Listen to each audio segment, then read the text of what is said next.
आज शनिवार हेइची लिट्टी चोखा। लिट्टी चोखा होची बिहारी मानकर फेमस खाइबा। से माने जेमिति हेले भी लिट्टी चोखा खाआंती। ସେମାନେ ବାହାଘରର ପାର୍ଟିରେ ବି लिट्टी चोखा ସେମାନଙ୍କର ରହିବ ହିଁ ରହିବ। ତ ଆଜି ଆମର लिट्टी चोखा ବନିଛି। ଇଏ ହେଉଛି लिट्टी। लिट्टी ଭିତରେ ଛତୁର ପୁର ଦିଆହେଇଛି।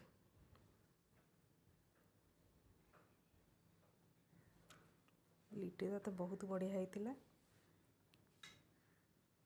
ता से चोखा अच्छी ये सकाळर पोटल तरकारी ये हूँ रसुण चटनी। एठी भी बढ़ा हो जाइए आदिर गोटे लिट्टी पूरी आउ तरकारी।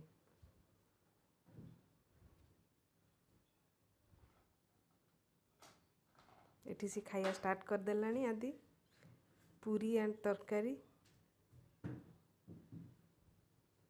आमे मान तो एंजॉय कलु, आपण मैंने भी एंजॉय करंतु।